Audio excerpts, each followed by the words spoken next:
to require a report, and the Commission has done so. The Office of the President and an independent commission have each played their distinct part in mutual respect toward a common public good. That is the relationship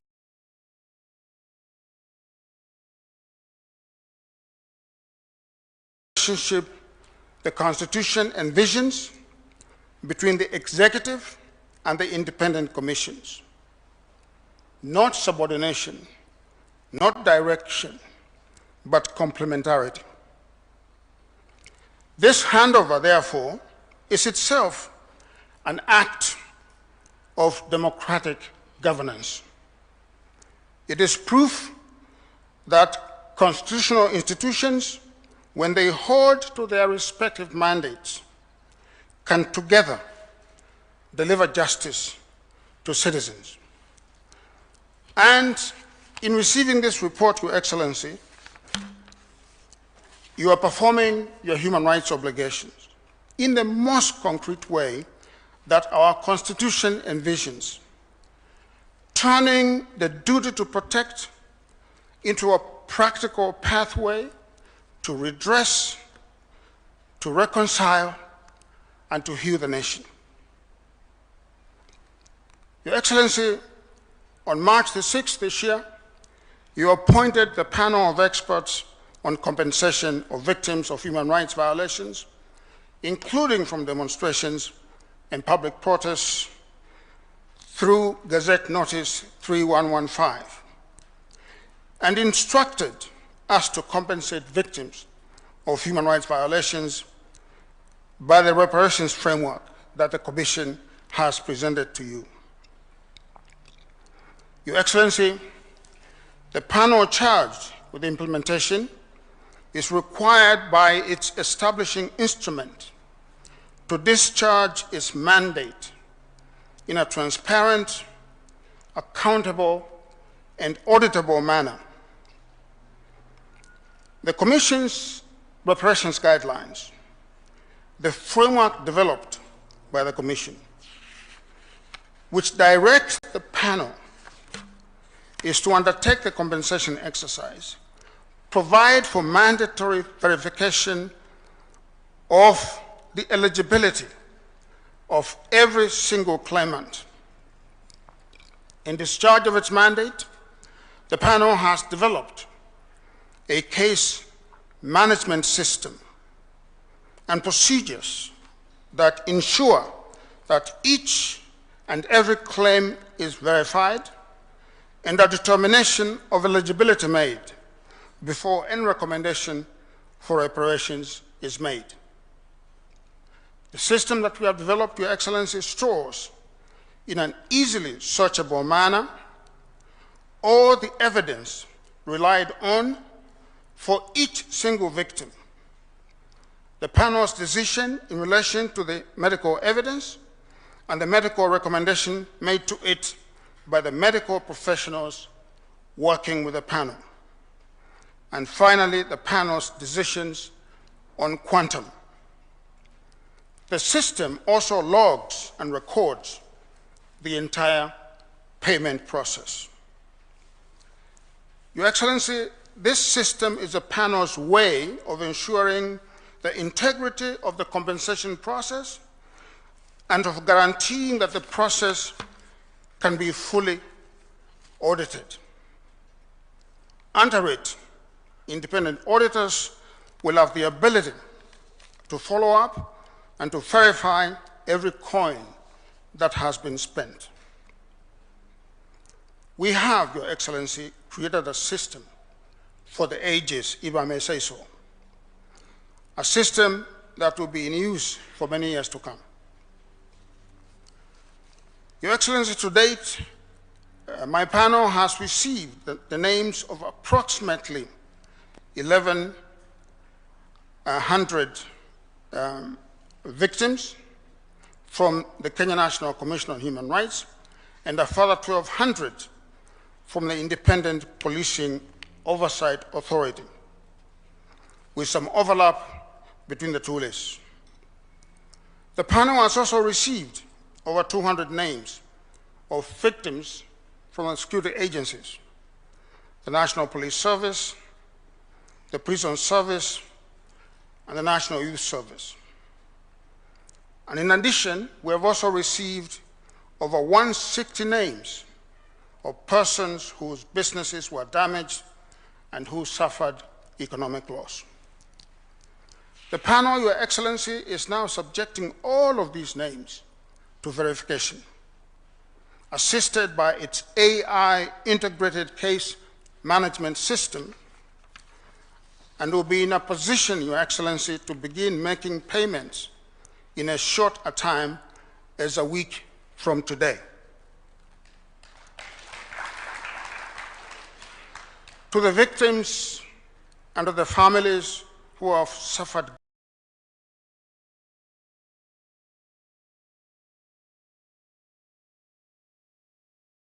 grief, loss, and injury, I say this. This report is an acknowledgement that your suffering has been seen, and that the state accepts its duty to repair. This report is one step towards national atonement. We will proceed, Your Excellency, in accordance with the law and the Constitution and the directions of the court, because justice that is delivered lawfully is justice that endures. Your Excellency, let me just say, as I conclude, that your partner in this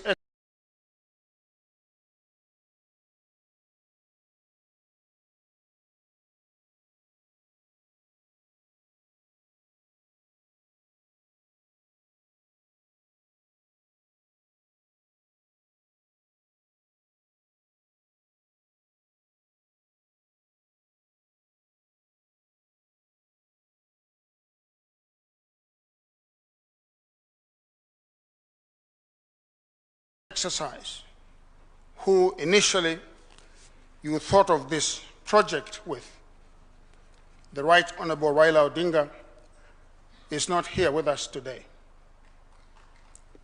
I know, Your Excellency, you carry his dreams and ambitions on this project in your heart. And Your Excellency, let me say that there is no better way to honor the late Honorable Raila Odinga than to repair our people, than to walk the last mile of this journey, to turn a new leaf in our human rights culture. Your Excellency, previous governments have known that we have a problem with the question of the exercise of expressive rights. Lives have been lost, Your Excellency, but previous governments did not take the step that we have taken. Your Excellency, we honor you for this bold step.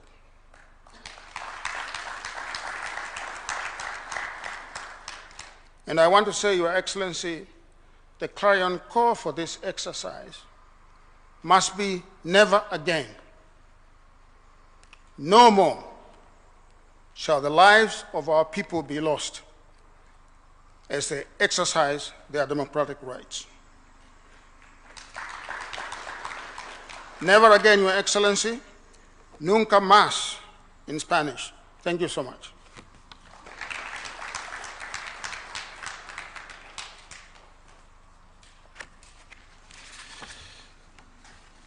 Your Excellency, allow me also to invite a few other leaders to make remarks. The Honorable Junaid Mohammed, Minority Leader of the National Assembly.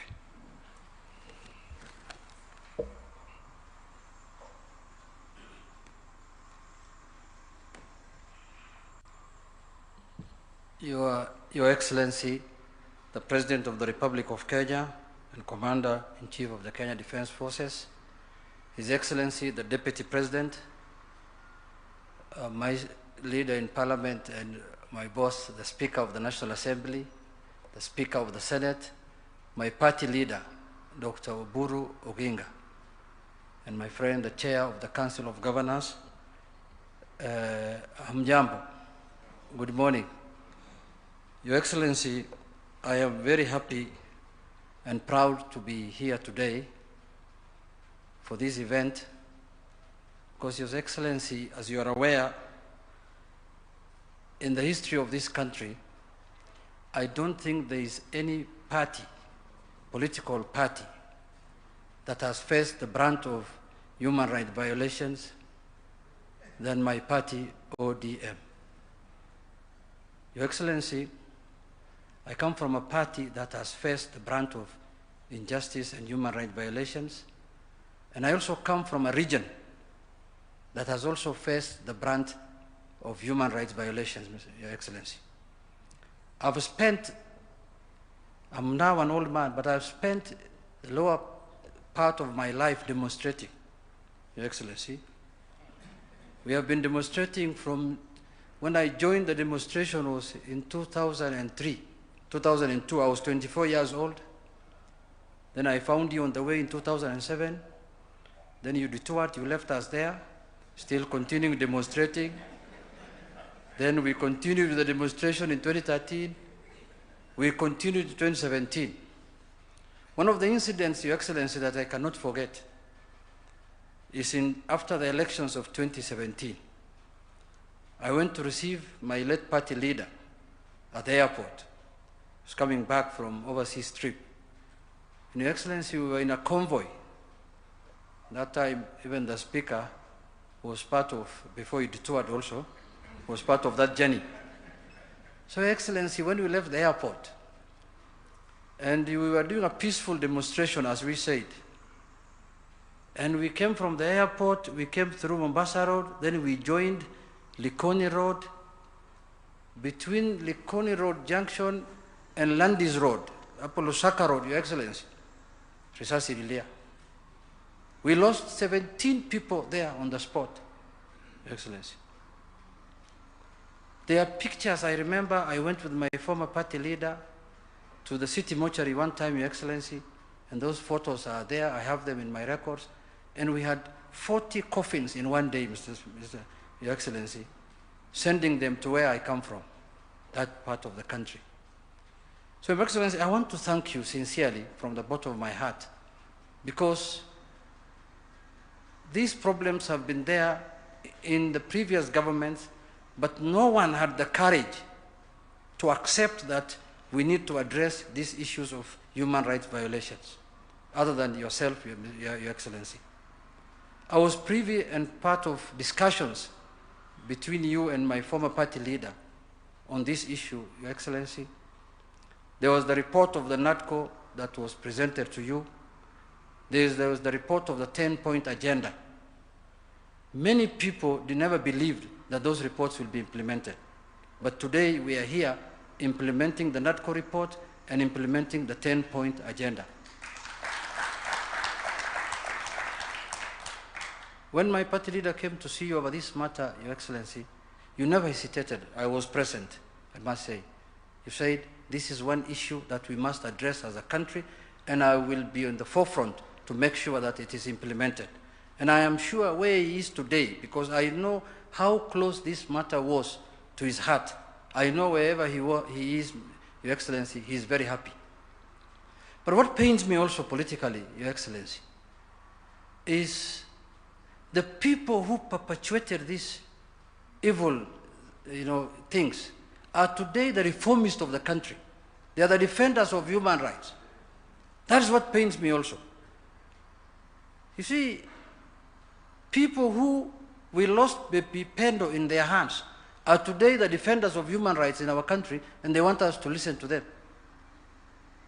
So let's give Kenyans a break. Let's be honest with Kenyans. And let's accept our sins. I know whom we used to complain about when I was in the street. And today is the same person who's telling me, I'm reforming this country, I want to win this election and defeat this government so that I can reform this country, I'm a human rights defender, and we know each other. We have been around for some time now. That is why we look as a party this time more intelligent than we used to be. Tumesoma watu.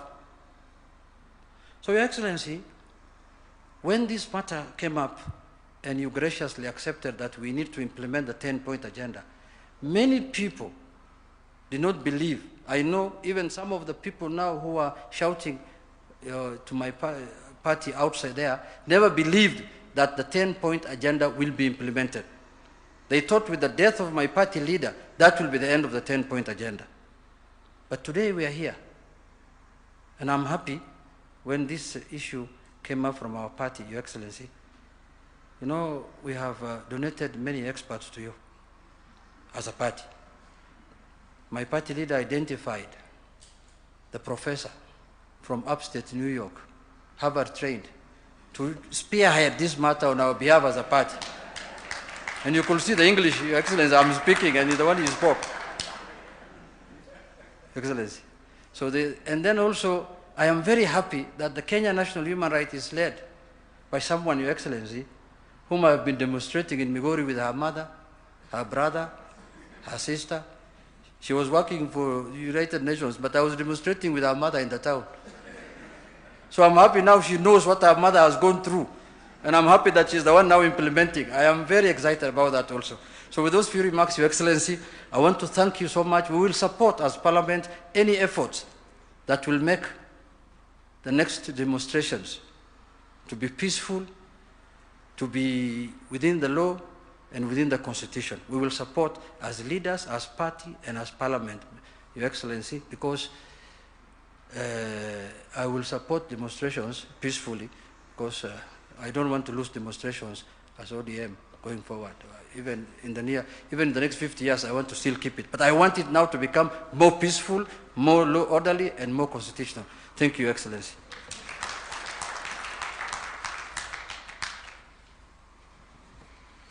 Your Excellency, sir, allow me also to invite Honorable Kimani Ichung'wah, the Majority Leader of the National Assembly, who was co-chair of the de facto National Dialogue Committee.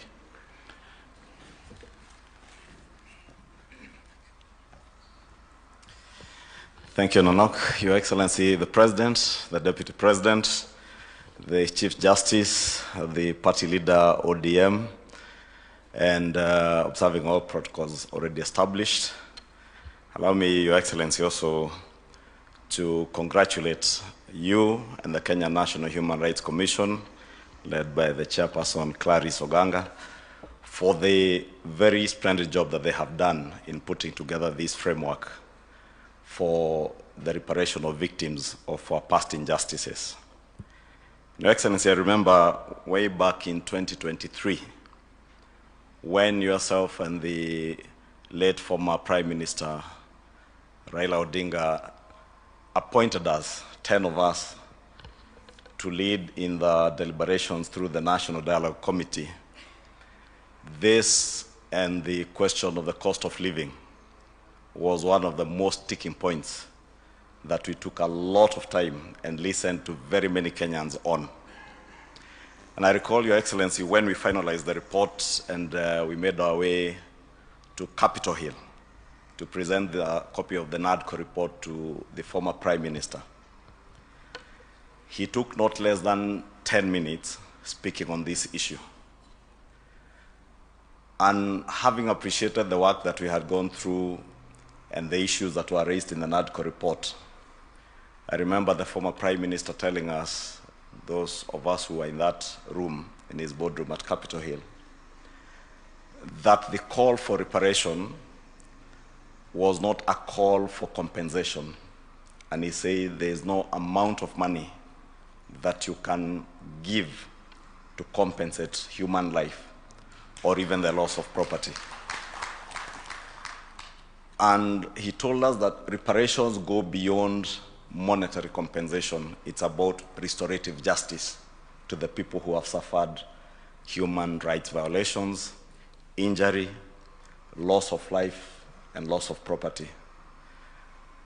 And to join my colleagues, Honorable Junet Mohamed, the chair, Kenya National Human Rights Commission, Professor Makau Mutua, who we engaged as a former chair of this commission, I must say that today is indeed a great day for our country.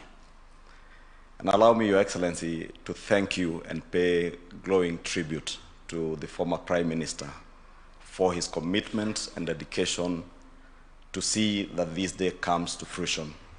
Because beyond the NADCO report of 2023, when again we sat on the 10-point agenda, this issue was again topical amongst the issues that the former Prime Minister raised with you. Your Excellency, as Junet Mohamed has said and Makau Mutua have said,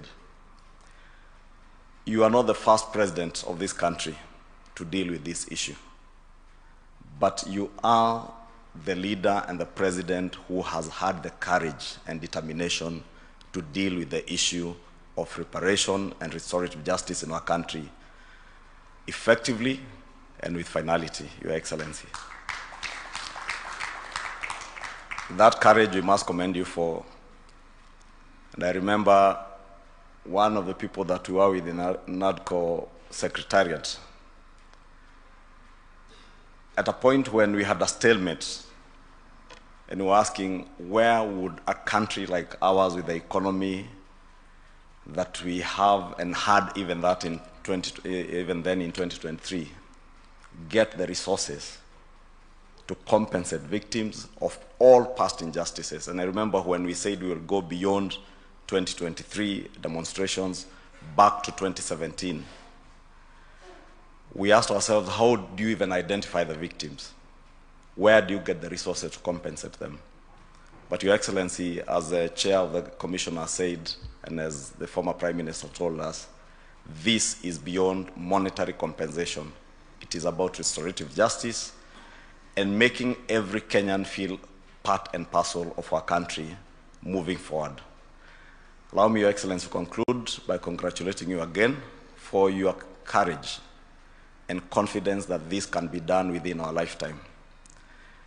It took Your Excellency 2 weeks ago, again, to offer a national apology to the people of Northern Kenya for their historical injustices of marginalization, and that takes leadership and it takes courage. It has taken you again courage and the support of many of the people in this room, the Kenya National Human Rights Commission, and as I said, with immense tribute to the former Prime Minister, his courage to continue fighting for justice for Kenyans many who would never know the sacrifices that he had to go through to get this to fruition today. With those few remarks, Your Excellency, thank you and congratulations to yourself and the Kenya Human Rights Commission.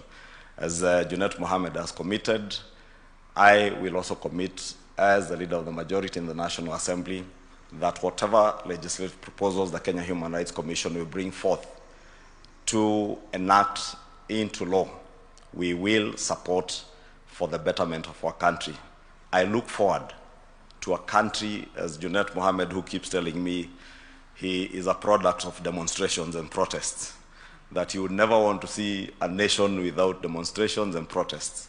But I look forward, like he does, to having processions, protests, and demonstrations that are peaceful, where people assemble in designated places. And Your Excellency, we must learn from Arsenal fans as much as you are an Arsenal fan together with my speaker. Recently, we saw droves of thousands of young people right in the middle of our central business district. They had their procession, celebrated, and left without anybody being stolen from or anybody's shop being looted, without a single vehicle being stoned, and without a single person among us, those who are in that procession, getting injured, arrested, or even killed. Recently, Your Excellency, you co-hosted the Africa Front Summit. We had demonstrators, some who were even imported from outside this country, because I saw a number of foreigners protesting in the Central Business District. Again, peacefully, and everybody left and went back to their businesses without any injury or harm. Even those who are protesting against acts of femicide in our country, Your Excellency, we have seen the same. How I look forward in the near future to having a country where we shall have processions, protests, demonstrate, and we all allow each other to go about our businesses, even as we remember that the men and women in blue, and, or rather in uniform, are also part and parcel of our national fabric and deserve respect. And I must thank the Kenya National Human Rights Commission, because I've seen in the report that they have also taken care of reparations also to victims who are in the armed forces or the uniformed and disciplined forces. With those many remarks, thank you, Excellency.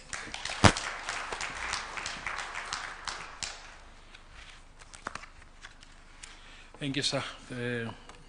May you allow me now to invite the Honorable Kipchumba Murkomen, the Cabinet Secretary for Interior and National Administration.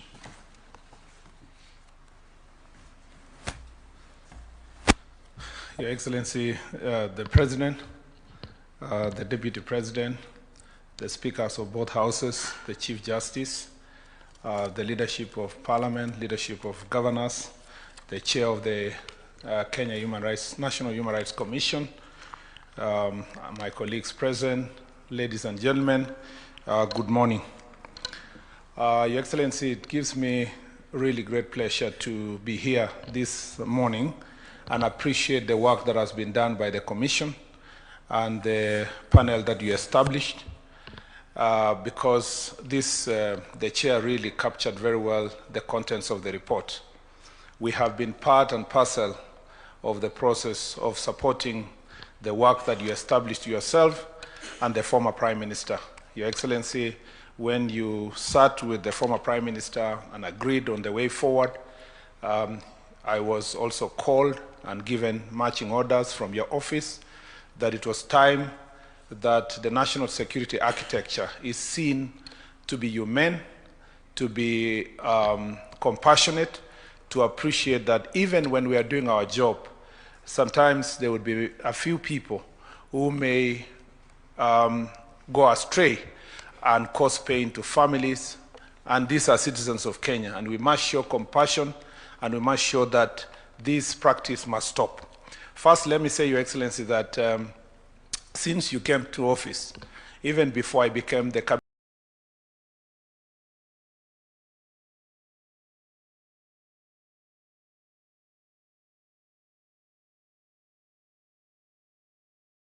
Secretary for Interior, under the leadership of your Deputy President now, then the Cabinet Secretary. As a member of the Cabinet, I was privy to many discussions. You were very firm from day one that extrajudicial killings, enforced disappearance, killing of citizens must come to an end. This practice was informed by your personal experience. And having been part and parcel of your campaign, I remember days that you were stoned during campaigns. I remember one day somewhere, I think it was in Kenya, when your vehicles were destroyed. And those who were in office then, I remember when we asked for accountability, they said you were sympathy seeking. Your Excellency, as soon as you got to office, you said that the state cannot sanction destruction and killing of its citizens. We must end this practice. And so, Your Excellency, this is not just any other practice. For far too long, people have misunderstood who you are. But in the fullness of time, we are now almost 4 years into your administration. It's becoming clear that you are very thoughtful, you are very concerned about the citizens of this country. And as a person who serves in your administration, I know quite well, sitting with the Inspector General of Police, sitting together with the leaders in the security sector, we have received directions from you over and over again to be mindful of the welfare and the safety of the people of Kenya. Therefore, Your Excellency, as we move forward, we will be very deliberate in ensuring that these recommendations are implemented to the latter. Your Excellency, I need also to point out here that the right to demonstrate, the right to assemble, demonstrate, picket, and petition, as provided in Article 37 of the Constitution, must be implemented fully. But even as we implement that right, it is important, and I appreciate the chair of the Kenya National Human Rights Commission, that we have a clear framework that enables these Kenyans to enjoy their right, and that we can separate the goons, the violent criminals from those who are enjoying this right. Your Excellency, as part of our efforts to establish Nairobi Metropolitan City, we undertook a study, a visit to the New York Department, Police Department, NYPD, and the London Metropolitan Police Department. One of the questions I asked the leadership, including the Cabinet Secretary, my colleague from Britain, was how are you able to handle this issue of demonstrations? Sometimes we see huge demonstrations happening in New York, in London. How are they able to handle them peacefully? Your Excellency, the answer was unequivocal. Both in New York, you know, New York has suffered the brunt of terrorism and all kinds of criminal activities, including gangs in Harlem and other parts of New York. They were very, very critical that they do not compromise at all the question of criminal activity. If they see even one demonstrator carrying any form of weapon, they take the severest measure against those criminals. Your Excellency, it's because these developed nations separate completely, Your Excellency, the question of exercising your right and the question of safety of their people and the safety of their nation. And you see, there can be no enjoyment of a right without the responsibility. Those who come to public to enjoy their rights, they must appreciate that they have a responsibility to protect the rights of others. If we are going to become a nation that is going to have a peaceful demonstrations, we must separate completely, both by ourselves, by our media, by political leaders. We must differentiate between gangs, goons, violent people, arsonists. They are burning courts, they are burning people's businesses. They come to the street well prepared to come and loot and terrorize people, rapists who are coming in the name of demonstration. We must call them for who they are and separate them from peaceful Kenyans who are undertaking demonstrations. Until the diction, the conversation in the public separates these two people, I find, and I've told journalists, including media editors, I find it very insulting that during news reporting, a reporter sitting somewhere on the streets is public saying, you see, the demonstrators are there, they are burning tires, the demonstrators are throwing stones, the demonstrators now have looted. They still use the constitutional diction of assembling, demonstrating, picketing, or petitioning, using a positive language to describe criminals, Your Excellency, and therefore normalize criminal activities in the name of petitions. And this is the reason why in Kenya, you know, we are unable to separate the work of the police when they are dealing with these criminals and the ones who are dealing with peaceful Kenyans. And therefore, sometimes the greatest frustration by police officers is that they arrest someone on site. There is a camera showing that this person has burned Kikuyu law courts. That person has burned a police station in Dagoretti. That person has burned a police station in Olkalau. They are arrested on site, taken to court. What does the court do? They offer fines of about 5,000, some of them on personal commitment, and they are released. And then they are glorified. Countries all over the world, where they have restored sanity in their nation, the judiciary, the executive, the legislature work together knowing that there is only one national interest. And I think I look forward to seeing the draft that the chair is going to provide and to see that national interest is going to be protected in this draft. Lastly, Your Excellency, I want to appreciate the Kenya National Human Rights Commission, the panelists, for capturing everybody. Citizens who are victims and the police who became victims. The promise I give is that as a ministry, we will work very hard to ensure that our police officers are properly trained to support support Kenyans to enjoy this right. And for as long as organizers and ourselves work together for peaceful protests, we shall ensure that our police officers are marching together, hand in hand with the demonstrators, are singing together, and by 5 p.m. everybody going home safely, and we shall not have situations where Kenyans are losing their lives. To our friends who led this ministry before us and who are now giving us lectures about how to run the ministry, I want us to have an honest conversation together. Let them come with their statistics of how much they caused havoc and damage to people's lives and the country, and we will come to ours to show them the great progress we have made since this administration came to place in the way we treat the people of Kenya. We do not want persons who destroyed our country yesterday pontificating as though we have forgotten what they did when they were here. We must be honest. If we want to build a honest country, we must also be honest about those who are in office, but those who are aspiring to hold public office. I thank you, Your Excellency, and may God bless you. Thank you very much.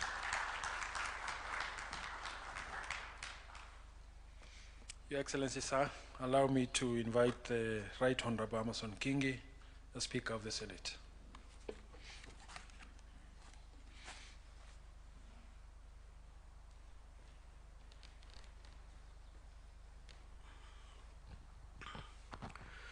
Rais wa Jamhuri ya Kenya na naibu wako, nikizingatia itifaki zote ambazo tayari zimetangulizwa. Rais, siku ya leo ni siku ya kihistoria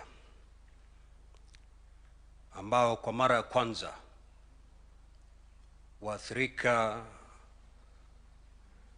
wa maandamano wanapata fidia tangu wa Kenya wajipatie katiba ya mwaka 2010. Pili, ningependa kukongole Tume ya Kitaifa ya Haki za Kibinadamu kwa kutayarisha taarifa ile ambao wamepeana hivi leo. Pia kumkongole rais wetu katika uongozi wake kwa mara ya kwanza kulivalia njuga swala hili la waathirika wa maandamano. Kama vile mbunge wa Kikuyu alivyosema, wewe si rais wa kwanza kukodolewa macho na jambo kama hili. Waliotangulia hili jambo walikumbana nalo, lakini hawakuwa na ujasiri wa kujitolea mwafaka kuona ni vipi wanaweza kusaidia waathirika wa maandamano. Rais, nahodha mzuri hapati sifa wakati bahari imetulia. Nahodha mzuri atapata sifa wakati bahari ina mawimbi, lakini anadondosa meli mpaka bandarini. Huyo ni nahodha mzuri. Umejitolea kimasomaso na ukomavu, kitu ambacho kilishinda waliokutangulia. Leo hii umekifanya kimefanyika. Kongole rais wetu. Nimemsikiliza vizuri sana mwenyekiti wa Tume ya Kitaifa ya Haki za Kibinadamu na wale waliotangulia kuzungumza hapa. Yalozungumzwa ni muhimu, ni tisa, lakini la muhimu zaidi rais ni kwamba ni lazima kuwe na sheria ambayo itaeleza bayana jinsi jambo hili la maandamano ama hii haki ya kuandamana itafurahiwa vipi na Wakenya. Utakubaliana nami kwamba katika maandamano yote ambayo yamefanyika kuna wengi ambao walikiuka sheria na wakashikwa na polisi na wakapelekwa kotini. Lakini kwa sababu hakuna sheria mwafaka, wengi sana ambao walishikwa na polisi baada ya kwisha waliachiliwa huru. manake hakuna sheria inaweka bayana ukiukaji wa sheria wakati wa maandamano. Na jaji mkuu yuko hapa na wanasheria wako hapa. Kuna msemo wa Kilatini, a Latin maxim, Rais, ambayo inasema kwamba nalum crimen sine lege. There can never be a crime without the law. Hakuwezi kuwa na kosa la jinai pasipo sheria. Ndio maana ni muhimu sana, na nataka ni mkongole tena mwenyekiti wa Tume ya Kitaifa ya Haki za Kibinadamu kwa kusema kwamba baada ya kwisha wataleta sheria bunge ili itumike wakati maandamano yanafanyika. Tunataka tujue hii haki hii ambayo iko ndani ya katiba, Wakenya wataifurahia vipi? Na sheria hii si kubana kufurahia kwa haki hii kwa Wakenya, bali ni kuweka bayana ni vipi haki hii inaweza kufurahiwa na Wakenya. Manake ile sheria ikibana haki hii, bila shaka ikipelekwa kotini itaharamishwa. Kwa hivyo letu kama vile viongozi wa bunge walivyosema, na kisha kwamba sheria inapokuja pale, sisi kama washikadau tutaona ni vipi ambavyo tutasaidiana kuona kwamba ile sheria imepita. La mwisho ni kumuenzi Mheshimiwa Raila Amolo Odinga kwa ukakamavu wake kudhibiti safari ambayo ilikuwa na utelezi mkubwa, lakini alisimama kidete mpaka leo hii tumesimama hapa. Mimi nataka niwapatie kisa kimoja kuonyesha kwamba Mheshimiwa Raila Odinga ikija kwa mambo ya haki za kibinadamu hayumbi. Nakumbuka Rais mwaka 2009 wakati wa serikali ya nusu mkate, Mheshimiwa marehemu Saitoti na alikuwa Attorney General Amos Wako walitumwa kule Uswizi, Geneva, na Mheshimiwa Rais Kibaki kwenda kutetea ama kuweka bayana ripoti ya Kenya ya haki za kibinadamu. Lakini baada ya kuangalia ile ripoti ambayo ilikuwa inapelekwa Uswizi kule Geneva, Mheshimiwa Raila Odinga alikosoa ile ripoti ile na akasema kwamba haiwezi kamwe ripoti hii kufika Geneva, ati hii ndio hiyo ripoti ya Kenya. Na walivutana na Rais Kibaki, na Rais Kibaki akakataa kubadilisha ile ripoti. Mheshimiwa Raila kwa sababu ya msimamo wake thabiti wa mambo ya haki za kibinadamu aliniita mimi na Mheshimiwa Orengo na akakata tikiti, akatuingiza kwa ndege twende Uswizi, na akasema kwamba wakati Saitoti akisimama ukumbini wakati Kenya napeana ripoti yake, msimame mpeane ripoti yetu pia. Rais, tuliabiri ndege kwenda Uswizi, mimi na Mheshimiwa Orengo. Mimi sikuwa na visa, lakini nikaambiwa wewe panda ndege, ukishuka utapata visa kule Uswizi, na nikapata visa wakati nilipoingia Uswizi. Na tulijadiliana usiku mzima Rais na kina Saitoti, na tukamwambia sisi aidha mubadilishe, museme ukweli kuhusu ripoti ya haki za binadamu ya Kenya, au sivyo kesho kule ukumbini Kenya itapeana ripoti mbili. Tulisukumana mpaka usiku wa manane tukapata ripoti jumuishi ambayo ilitoa picha mwafaka ya Kenya katika mambo ya haki za binadamu. Na tulipofika ukumbini, Saitoti akasoma ile ripoti jumuishi. Tunamwenzi sana mzee Raila, na siku hii ingekuwa ni furaha kwake, lakini na hakika pale alipolala sasa anaangalia kwa furaha kubwa kwamba leo hii ama siku hii imefika katika safari hii ya Kenya. Asanteni na Mwenyezi Mungu atubariki sote.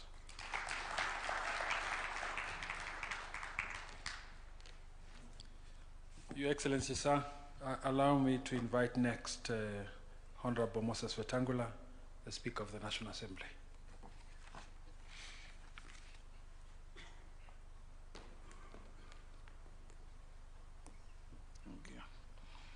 Your Excellency, our President, Your Excellency, the Deputy President, I will follow the protocols as established.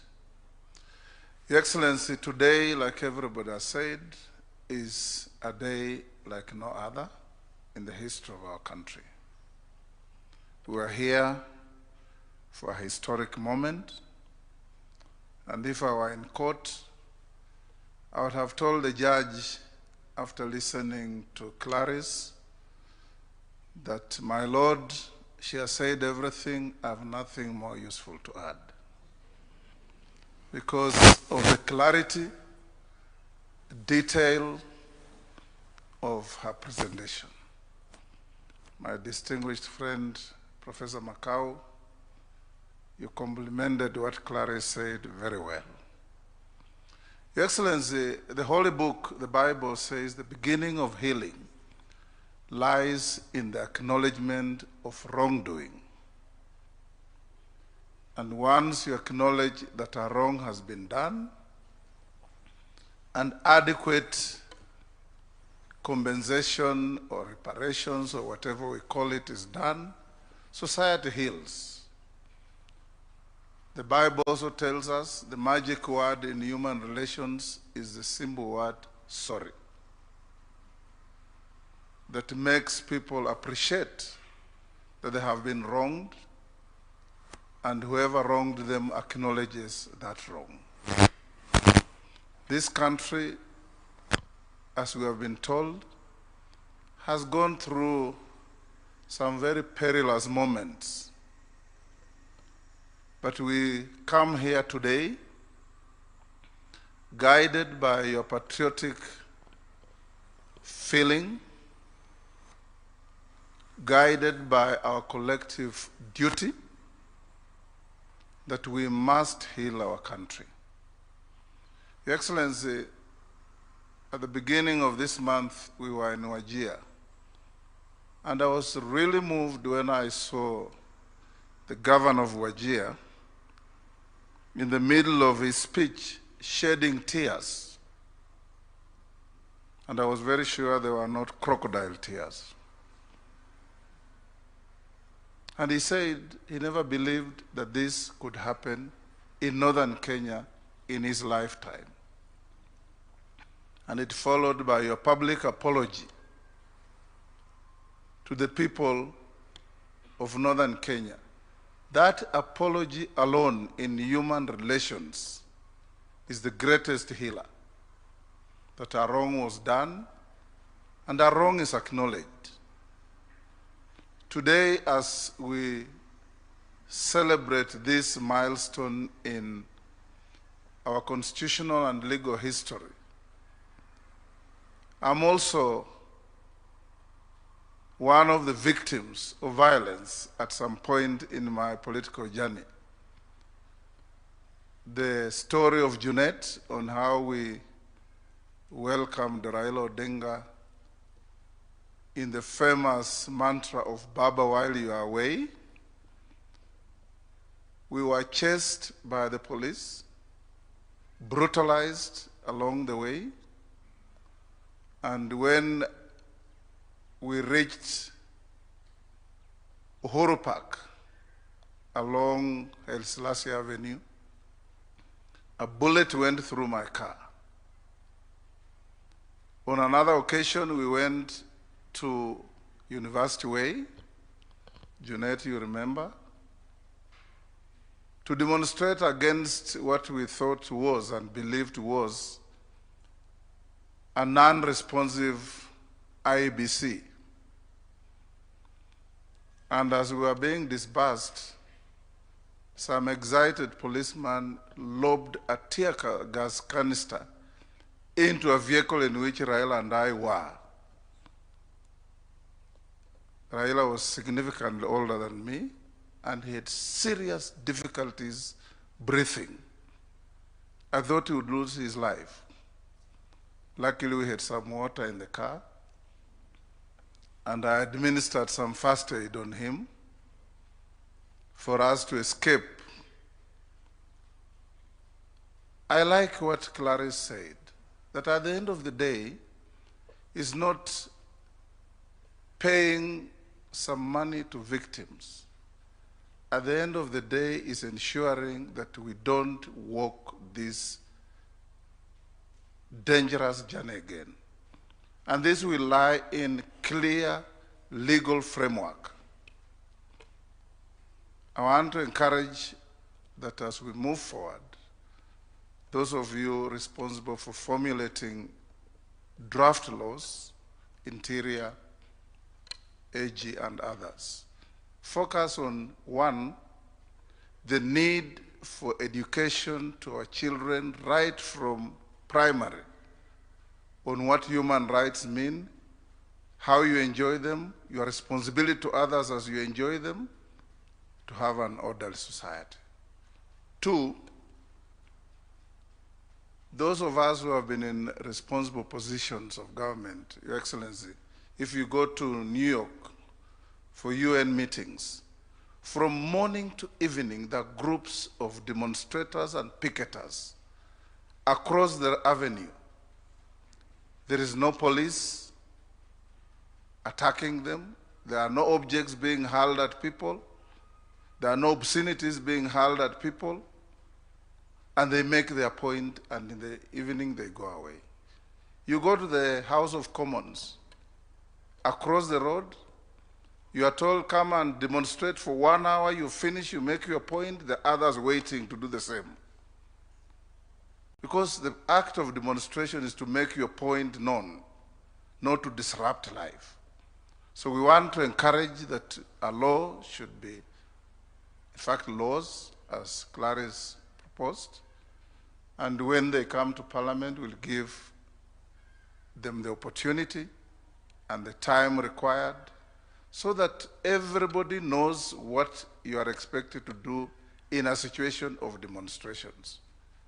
Otherwise, Your Excellency, when we have a free-for-all, a demonstrator leaves his house carrying a machete, carrying a missile, carrying all manner of crude weapons. That is not a demonstrator. I allowed this day, and I encourage my sister, the Chief Justice, and all other law enforcement agencies to rise to the occasion and realize that this country can be kept in order and our people can enjoy their rights if we all play our responsible duties well. Thank you.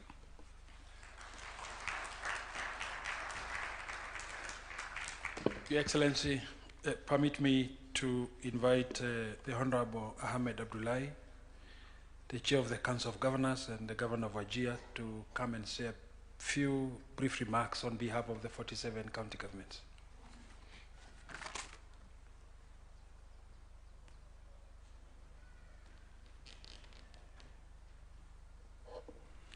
Your Excellency, the President of the Republic of Kenya, Dr. William Ruto, Excellency, the Deputy President, riding on established protocols. Your Excellency, I think I'll borrow from what the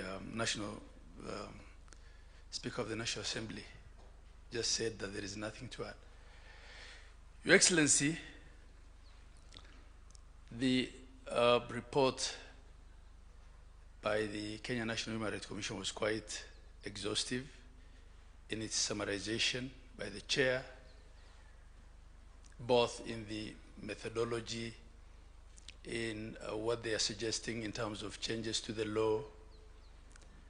I just want to take this opportunity to thank you and to posthumously thank my former party leader for conceptualizing this idea of restorative justice. It's not only about financial reparations, it's the acknowledgement and the healing journey. Your Excellency, the other day, I was just reminded you became the first president to stand on stage and say sorry to the people of northern Kenya. And as someone who has lived through the atrocities of northern Kenya, and also a member of ODM, I understand how important this day is. So, Your Excellency, your actions have changed Kenya, and I think will change the way we treat each other as a people. Your Excellency, in recognition of the journey walked by yourself and the Honorable Raila Amolo Odinga, our party leader is here, Oburu Oginga, and I hope he'll have also a word to say something on behalf of our party. Your Excellency, everything that I would have said has been said. Thank you once again, and thank you, Your Excellency.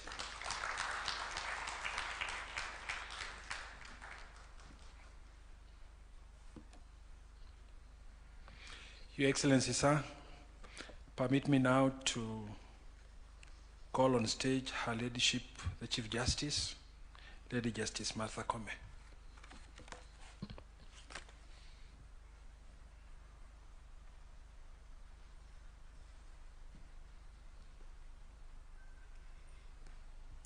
Your Excellency, Dr. William Samoei Ruto, the President and Commander-in-Chief of the Kenyan Defense Forces, Your Excellency, Professor Kithure Kindiki, the Deputy President, I recognize all other distinguished guests this morning and aligned on the protocols already established. Good morning, everybody. It is indeed an honor for me to join you today for the presentation of the Kenya National Commission on Human Rights report on the framework for the compensation and reparation for human rights violations. I stand here on behalf of the judiciary and also the National Council on the Administration of Justice. I see the members of the council here, led by our Attorney General. All the members of NCJ, please be upstanding because we have been carrying this agenda. Thank you very much. We've been carrying this agenda, Your Excellency, on the compensation and reparation, on the operationalization, on the fund for victims compensation. We've also been carrying the agenda on how can we manage the rights provided under Article 37 so that this Constitution of Kenya that has provided us broad provisions on protection of human rights and freedoms of expression does not endanger the lives of our people. So we've been thinking of how we can operationalize Article 37 with a statute, rules of procedure, and even SOPs. And today we are happy that those two very burdensome agendas have been taken from NCJ, but we will work with the Kenya Human Rights Commission, and we will work with the body led by my brother, Professor Makau, to see to it that we protect and we promote the human rights of Kenyans. So, Your Excellency, today's event comes at a particularly important moment in our constitutional journey where we are actually implementing the rights that are guaranteed to our people. And it invites us to reflect on not only the protection of human rights, but also on the equally important question of what happens when those rights are violated. And I agree with all the speakers who have spoken that when you go out to exercise your constitutional rights, your life cannot be endangered. And because at NCAJ, we are duty bearers, all of us, and we've been interrogating this subject, Your Excellency, and we've been able to establish that we have peaceful demonstrations in this country that we can draw experiences from. I'm not a football fan, so I don't know about Arsenal, but I know doctors demonstrate and they do so peacefully. I know teachers demonstrate and they do so peacefully. Even lawyers. In fact, I was whispering to Honorable Junet, he started in 2000.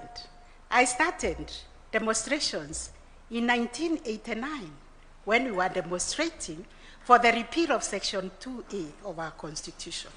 So the Constitution that we are building and breathing life to today is a charter that was fought with the blood, that was fought with the demonstrations, and therefore today is a big celebration that our Constitution is truly transformative, and it is recognizing the rights of those who have given their lives to it.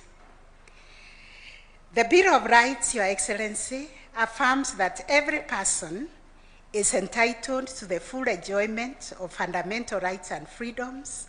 It also places a corresponding obligation to all state organs and public institutions to respect, protect, and fulfill those rights. I was just saying, when we analyzed our demonstrations, we came to the conclusion is that the protests that have political connotations are the only ones that end up being violent, because we have not seen violence in other demonstrations. And therefore, we've been asking ourselves, how can we moderate the politicians?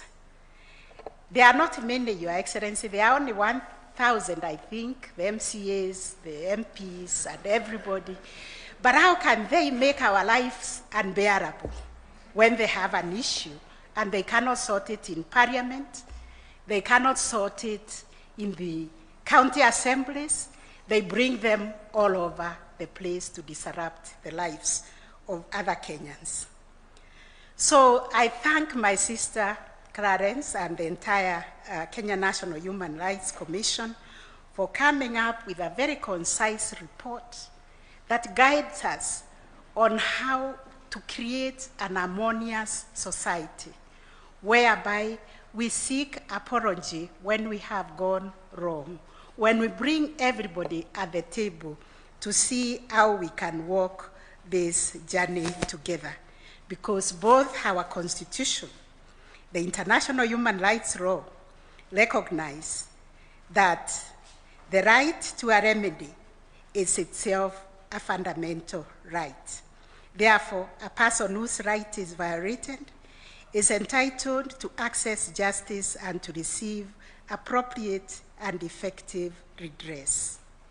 Consequently, we are here because the state has recognized its obligation to ensure that victims of human rights violations have access to effective and prompt reparations for harm suffered. The right to reparations is thus the promise of our Constitution. It is the demand of justice and a requirement of the rule of law. Your Excellency, for this reason, I am particularly pleased to witness the presentation of this report.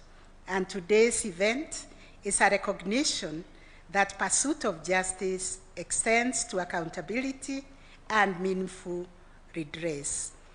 As the institution constitutionally entrusted with the interpretation and protection of our Constitution and the enforcement of fundamental rights, the judiciary remains steadfast in our commitment to ensuring that constitutional guarantees are not just aspirational promises, but lived realities for all Kenyans.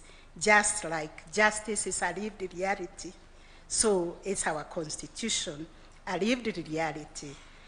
And we shall continue to discharge our mandate independently, impartially, and faithfully in line with the Constitution.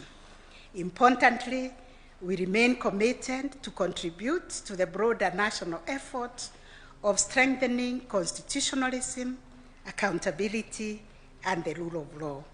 And as I conclude, allow me, Your Excellency, to once again commend the Kenya National Commission on Human Rights and thank you, Your Excellency, for convening this occasion.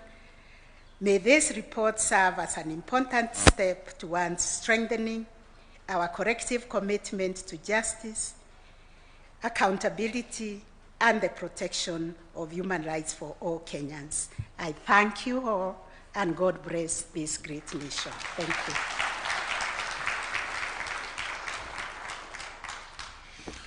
Your Excellency, sir, allow me now to invite the party leader of ODM, Senator Dr. Oburu Odinga, to make his remarks.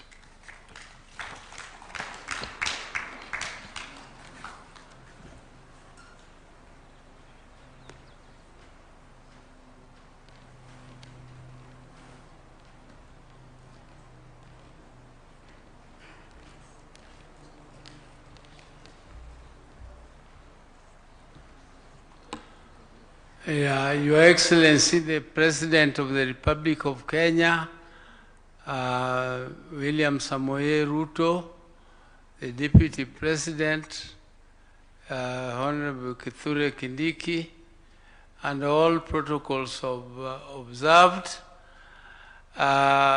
First of all, Your Excellency, I would like to say that I was not properly prepared for this occasion. This is because I don't know why I was not properly invited to the occasion, but I don't want to complain. I think it is because my brother is not there. If he was there, I'm very sure he would have been the first to be invited to this occasion, because he held the human rights very dearly to his heart, and he fought for it. He fought for it. The most half of his life was dedicated to fighting for human rights and liberation of our country. And I am from a family of Jaramogi Oginga Odinga, the first Vice President of Kenya, who also fought for the independence of this country and kept on, though he became Vice President, but only for a very short stint. He enjoyed that, but he then went into the opposition. I came from abroad and found him already deeply in the opposition. And from that time, that was in the early 70s. From 1970. Lived the life of demonstration. Junet says he started in 2002. We started from 1970. So the struggle has been long. It has taken very many years for Kenyans to change constitution. And now we have a new constitution, which is a very, very progressive constitution. It is the most progressive constitution, I think, in the Eastern and Western Africa. And this constitution gives provision specific provision for human rights. And I'm very, very happy that the President, His Excellency, the President and my brother were working very closely on the issues of human rights. When we joined the President in this broad-based arrangement, one of the issues which was of concern to my brother was the issue of human rights. In our 10-point agenda, human rights takes precedence over all the other issues which we put forward. And I'm very happy, Your Excellency, that today at least this matter is being, at least we have started to conclude this very, very dear issue of human rights. And by calling it compensation, but it is not compensation. You cannot compensate a human life. Human life cannot be compensated, but what we are compensating, what we are doing is saying sorry to the families who lost their loved ones by giving them a token so that they can feel recognized that at least they contributed to the progress we are enjoying today. And therefore, Your Excellency, the process which is being concluded today, I'm very sure you are fully aware that this was initiated by you and my late brother, and I was there. When this process was initiated, it was Professor Mutua to carry it out. You know, us politicians, sometimes we like shortcuts, but the courts told us, no, it is not Professor Mutua to implement it. You go slow, it is the Human Rights Commission which should implement it, and the guidance of the court was taken, and the courts and the human rights are doing a good job. They have started to do what is actually symbolic in this process, and we appreciate them very much. I did not listen to their report fully, so I cannot comment on what they said, but Your Excellency, I appreciate the process itself, and I hope very soon they will start to touch the soul of those who are to be compensated, those who are to be not compensated, those who are to be recognized and given some token. And I'm sure this is not the end, this is the beginning. And we hope that our country will never, going forward, will not have human rights violations at all. But let us establish this law, which we say is absent. Personally, I thought something had been done in Parliament to establish this law or to operationalize the Human Rights Act, but I mean provision in the Constitution. But I don't know, we have been with you for a long time in this Bunge. But somewhere in the corner of my thoughts, I thought that such a law had been created, and I remember that you had to give some notice to police 5 days before. Just notice, not apply for permit. You give them notice and they provide you with the security, and you state exactly from where you want to demonstrate up to where, from what time to what time, so that security can be provided for you to do demonstrations. I thought there was something like that, but if it is not there, then let us expeditiously establish one so that we can have a law which guides demonstrations, so that Kenyans can demonstrate peacefully without being disturbed and being protected by their own police, because they are the ones who pay the police. Let Kenyans pay the police who protect them, not the police who kill them. Because if you use a bullet, that bullet is bought by the mwananchi you are killing. So we should not allow that situation where our own bullets are used to fight, to kill our people. And let Kenyans know that when you go to demonstrate peacefully, you don't carry a machete, you don't carry a stone, and you don't carry any weapon at all. You just go to demonstrate. And if you see anybody carrying a knife or carrying a stone, you know that that is a goon. And those goons are not few. There are very many. Almost every politician is nowadays recruiting a goon to go and disrupt functions. I think that's the nature of goonism, where you have goons who are for hire by everybody. They are hired by both sides.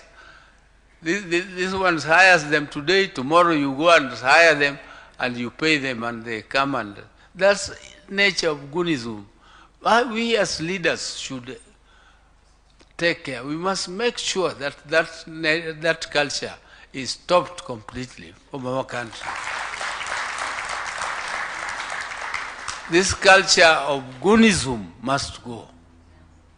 Let us let our wananchi who are aggrieved go to the streets, demonstrate, and follow the law, but not carry any weapons.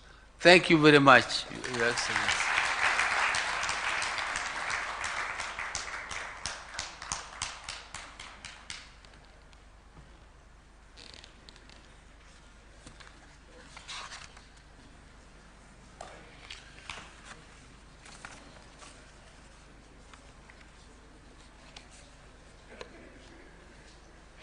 Your Excellency, sir, permit me now to invite His Excellency the Deputy President, Professor Kithure Kindiki, to come and make his remarks, and later on invite you to address the nation.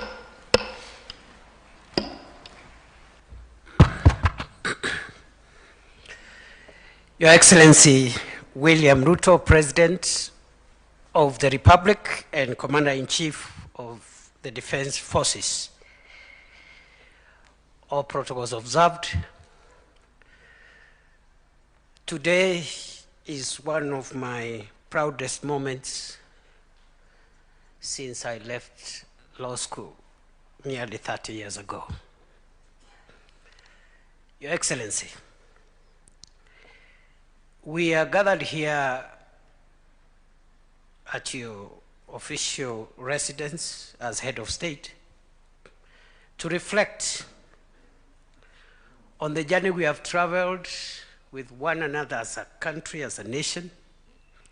And I think, Mr. President, because my speech will not be more than 3 minutes, allow me to just make a small contribution of what I make of this gathering and the subject matter. I have listened to my sister, the chair of the National Commission on Human Rights, and other speakers who have spoken before me. And I think the National Commission on Human Rights has helped us clarify why we are here and why we are not here. The reason we are here and the reason which is not what brings us here. Your Excellency, justice involves so many things, including retribution, where we punish people who do certain things by locking them up, and in many jurisdictions, some are even killed, depending on the crimes they have committed. And that is justice. It is retributive justice. It is retribution.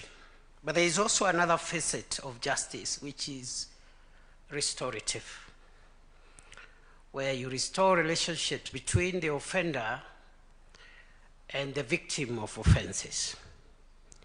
It is my humble submission, Your Excellency, we are gathered here this morning to advance the agenda of our country more in the area of restorative justice and repairing relationships among ourselves. That's why we are here. Nothing prevents the criminal law justice system to continue with what it has been doing. All what you are saying is that there is another facet of justice that has stalled and has never been operationalized. Restorative justice, and it is more powerful sometimes and has greater effects and a bigger return on investment than retribution. Your Excellency, therefore, today we are not talking compensation, we are talking reparation, because we cannot compensate death. I mean, it's unimaginable. But we are also looking at ourselves and saying, we have hurt one another. Law enforcement agencies, ourselves as citizens, across board. But we are also saying we have realized there are gaps in our legal system which we must fill, because Article 37 is very wide. The right to assemble, the right to demonstrate, the right to picket, the right to petition authorities. We are just concentrating on the demonstration part. There is the right to assemble without demonstrating. But there is also the right to picket and the right to petition. So this is the problematic part. The most problematic part on this right on Article 37 has been the demonstration part, and has been already articulated by the Chief Justice, my Lady Justice Kome. Even in that 1 out of 4, the demonstration part of that right, because the right is in 4 parts, we have had numerous cases of exemplary and successful demonstrations, peaceful and constitutional, by various people, professionals, trade unions, and all manner of people advancing certain causes. The challenge in that demonstration right has been political demonstration. That is where the problem is. So let us not generalize that provision or generalize even the whole activity of demonstration. But we are also saying, Your Excellency, we must settle accounts. We must reconcile with one another. We must repair. And that's why some form of reparations are talking here, are sorry here. And this is a very complex space we have ventured into, the space of transitional justice. Very complex, and many countries do not want to address this issue. Many democracies today who have been independent for over 200 years have still pending issues around restorative justice. So we have started a journey. I want to agree with those who have advanced that position. It's going to take centuries, but there is always a starting point, and I'm very proud, Your Excellency, to be your deputy at a time when you are the president of Kenya, who has faced this issue head on. Your Excellency, 2 last quick things. One is to say that that legal thing, that legal discussion must balance crime and punishment, even as we talk about reparation. I say so because I know Speaker Kingi talked about the principle of nulla criminal sine lege, which is there is no crime without law. But likewise, there is nulla poena sine lege, that there is no punishment without law. And the two must be proportionate.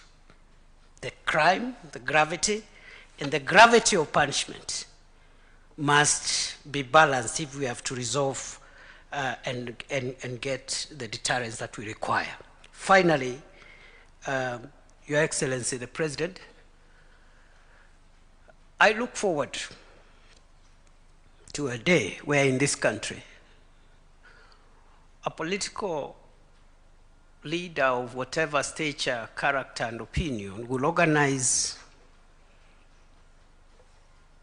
what in their view is a legitimate demonstration,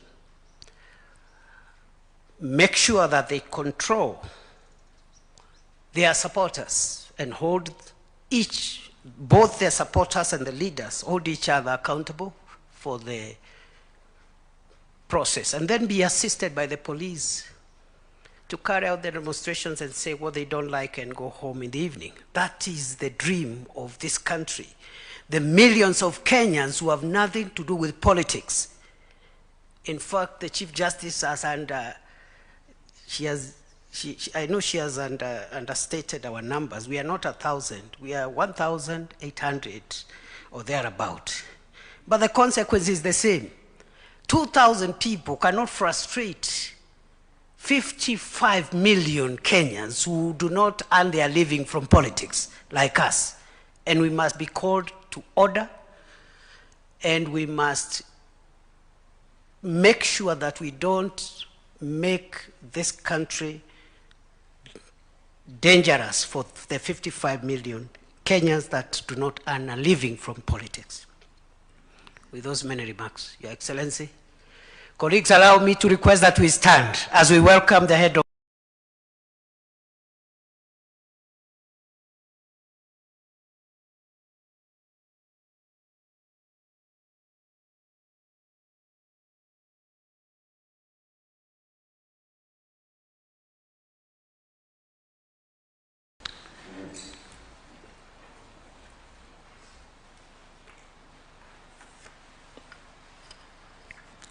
distinguished guests, excellencies, ladies and gentlemen. This is historic as it is consequential. This is a very significant moment and a solemn one at that. It is solemn because today we seek to make amends for harms that have never been truly repaid. No compensation can restore a life lost. No reparation can fully erase the pain of a parent who buried a child, a spouse who lost a partner, or a family forever changed by tragedy. It is also solemn because I wish that our late brother, the statesman Raila Odinga, was here with us today. But I want to thank his brother, now party leader of ODM, Dr. Oburu Oginga, for making it to this function. And party leader, I want to apologize for the late notification for this meeting. Although you have spoken and made a statement that is more profound than those who prepared to come for this meeting.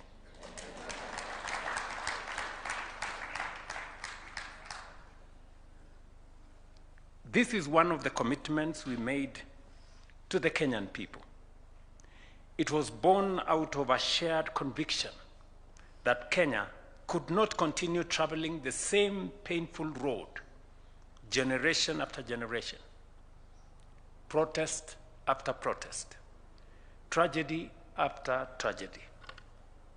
Today, we take an important step towards fulfilling that commitment. I am happy that the Honorable Oburu Odinga is here to represent my late brother, the Honorable Raila Odinga. Many have spoken about these issues over the years. Many have acknowledged the pain. Many have promised action. Today, however, we move beyond words. I stand here pleased that we have reached this milestone, saddened by the circumstances that have made it necessary, humbled by the trust placed in us by victims and their families, and optimistic that this marks the beginning of the end of a painful chapter in our national life. Our country has been undergoing profound socio-economic and political transformation.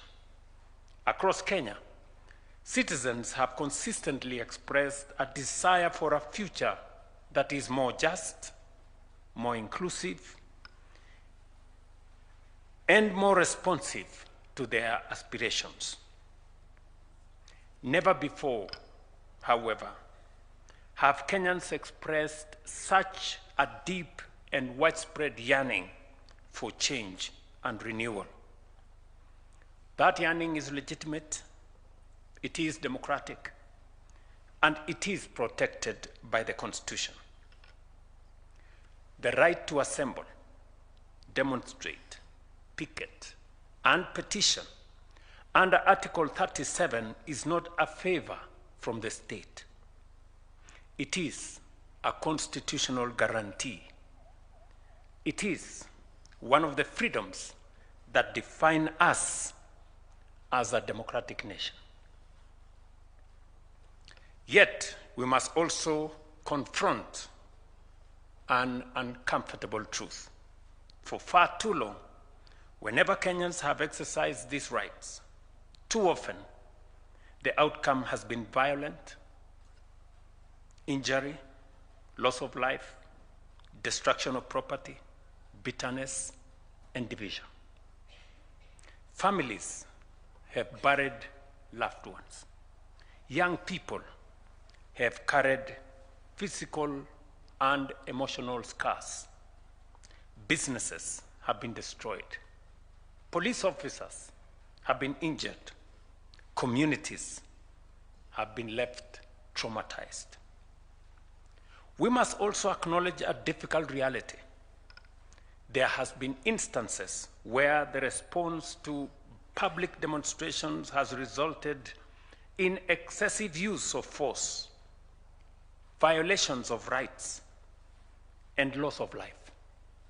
Equally, there has been occasions when legitimate protests have been infiltrated by criminal elements, leading to violence, looting, destruction, and harm to both citizens and law enforcement officers. The truth is that whenever this cycle unfolds, Kenya loses. Citizens lose. Families lose. Businesses lose. The police lose. And our democracy is diminished. Then, almost predictably, the blame game begins. One side points to police brutality. Another points to criminal elements and organized violence, to goons. Politicians trade accusations. Television studios fill with rage and outrage. The nation mourns, and then we move on, only to repeat the cycle again. Perhaps what is most painful is how easily the suffering of victims is sometimes reduced to political slogans. It is easy to exploit public grief for political gain. It is easy to seek headlines, applause, and partisan advantage. What is much harder is to sit with the families who have lost loved ones, to listen to those carrying physical and emotional wounds years after the cameras have left, to comfort those whose businesses were destroyed, whose livelihoods disappeared, and whose futures were altered forever. That is why we must resist the temptation to turn national tragedy into political theater.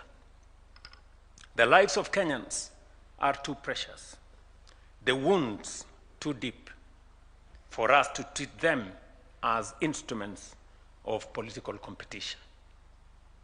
For decades, successive political generations have condemned these tragedies without fundamentally resolving them.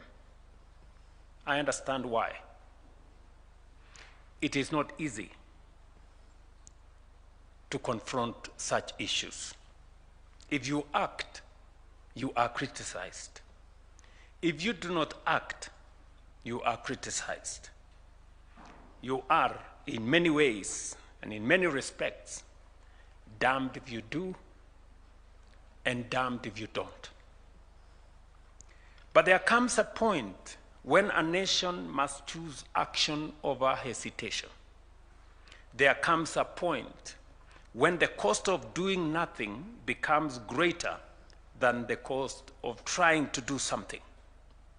Leadership is not about choosing what is comfortable. It is about choosing what is necessary. And so, we have chosen to act, not for ourselves, not for political advantage, but for Kenya. Our commitment is not in words alone. It is also in deeds. I remember very well when we discussed this both in the NADCO framework and also in the 10-point agenda UDA-ODM framework. And I remember the occasion that has been spoken to by the Honorable Junet and the Honorable Oburu, when I had occasion with the late Prime Minister Raila Odinga. And when I told him that I had made the decision because of the consultations we had had, that it was time to compensate the victims and to set up a framework for reparations.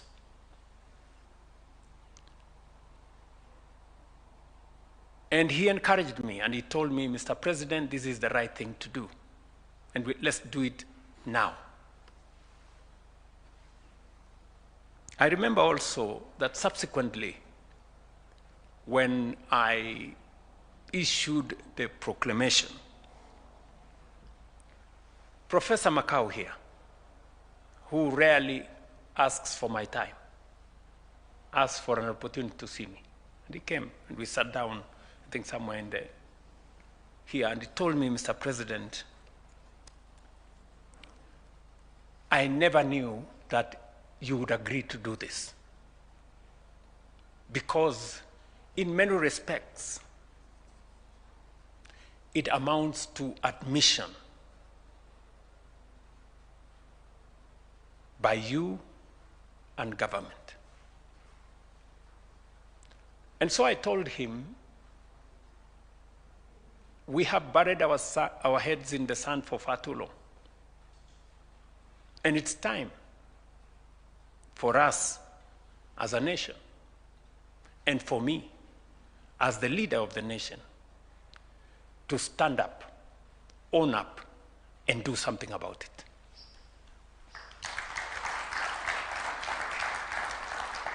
That is why, through Gazette Notice number 12002 of 2025, and other instruments, I set in motion the process of compensating victims of protests and public unrest. As part of that process, I appointed a distinguished panel chaired by Professor Makau Mutua, honoring a commitment that I had made together with my friend, the late former Prime Minister Raila Odinga, that we would not merely speak about this issue, but walk the journey to its conclusion. I tasked the panel with helping us confront a challenge that Kenya had carried for far too long, and with developing a framework that would place victims, justice, accountability, and national reconciliation at its center. Subsequently,